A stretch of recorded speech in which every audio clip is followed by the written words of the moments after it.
Oh, gotta shine a light on the situation. There we go. Garmin Drive 52MT. Best of the best for a 52. Let's find out why.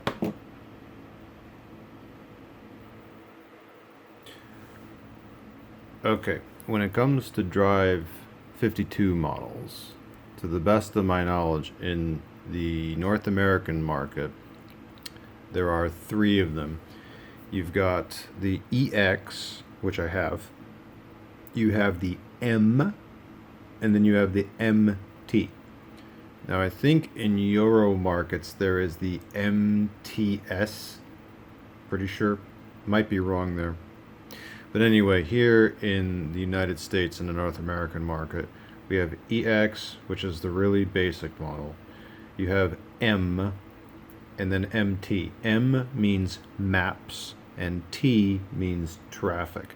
And this is the one that is maps and traffic, which means it has the built-in traffic receiver. And that means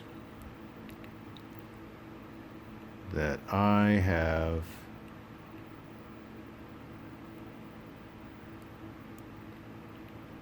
traffic data. Oh, how nice.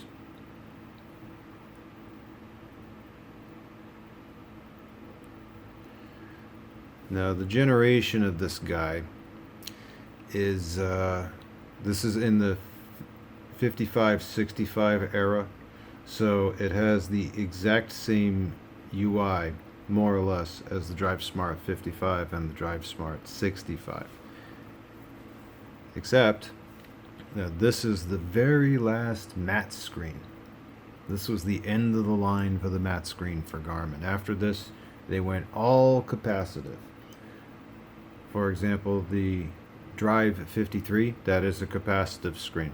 And this is the one right before it, which is the matte screen. It's a very good, bright matte screen, which I like. And these things, they're not dirt cheap, the 52MT, but if you're going to get one, you should get the MT, just because it's got the built-in traffic receiver. If you have the M or the EX, then you have to plug in a GTM36 cable just to get traffic enabled on this thing. It will do it. Oh yes, it will do it, but you need the traffic receiver in order for it to occur. Whereas with this one, all you need is that USB power lead, as in the one I've talked about before.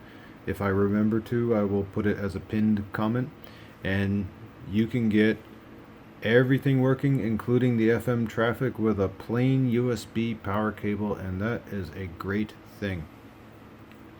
So yeah, this is not bottom of the barrel priced yet, but I do remember when this thing was selling for $80 all day. You can now get them for under 40 bucks if you search around enough. I was able to get this one, well, I have two of them to be honest with you. The first one I was able to find for a rock bottom price. The seller had one that was stuck in demo mode, which fortunately I knew exactly how to get out of, because I can go over here to settings and see demo mode right there, and you can just enable or disable it right there. All I had to do is disable it, and ta-da, I had a fully working unit, no problem.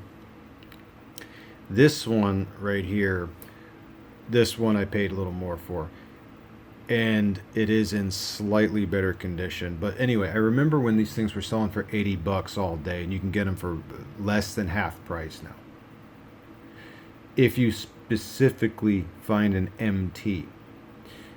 MTs aren't exactly rare, but you do have to kind of hunt around to find them. So I was able to get a couple of these, and I wanted it because it's the last matte screen, the last one from Garmin for an automotive unit. So I was like, okay, yeah, I want this. And although, let me just run back over to the About screen.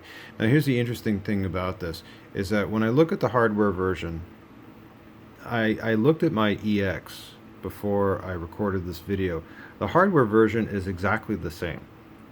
Version 6, M4 V3P8, 8 gigabytes, CBS or whatever, and the RDS, this, whatever. And the software version is the same at 9.7. And the firmware version is also the same at 90037. This one, the MT, for whatever reason, performs better. And I honestly could not tell you why. The EX the EX should perform exactly the same, but for some reason this one is just a little better. Not leagues better, mind you, but just a little bit. Okay, weird, but all right, I'll take it. Good. And although some videos back I did get the Drive 60 LMT, and I had said in that video, I said, well, was it a mistake to get this? I'm not sure. And at the time I said, no, not a mistake. Now I do feel it was a little bit of a mistake. Fortunately, it wasn't expensive, because I buy cheap. But still, because the Drive 60 LMT is a 6-inch mat, and it's got the turns list and everything. I just like the way this one works better, even though it's a smaller screen, 5-inch model. And right there, I'm so glad that just popped up. These lane assist arrows, that's one of my favorite things about the 52.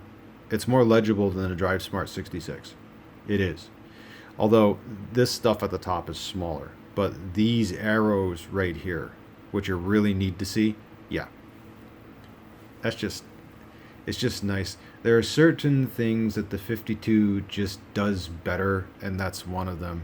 And for a mat, this is one of the darn few models that is just as bright as the new V40 and the new V50.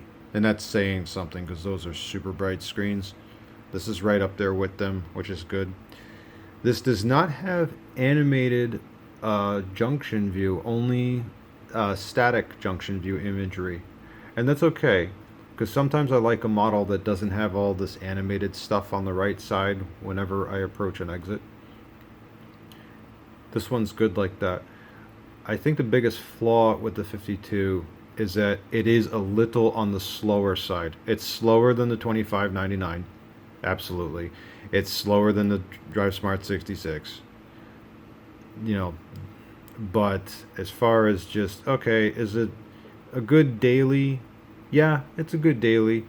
So I picked up a couple of these things, and right now, at the time I record this video, I can find them, and did, lightly used.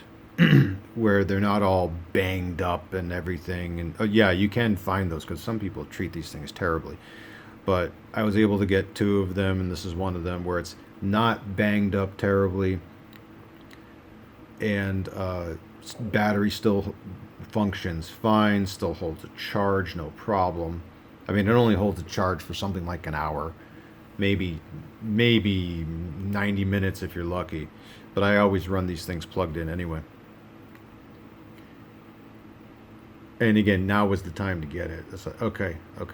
So this is the last of the last for the matte screen, and it is the best of the last, which is the 52 MT version.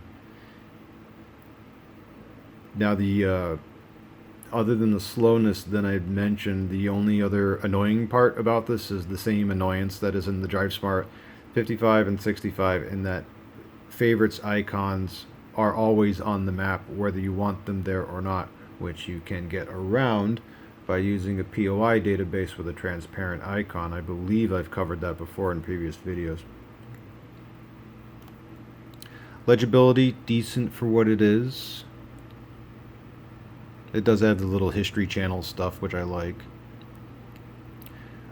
This does not have Mexico in it. It's only United States and Canada. Yeah. So we've got US and Canada on this, and that's pretty much it. No voice control. The 52 never had voice control. The animation is smoother on this than the 66, but the resolution is also a lot less.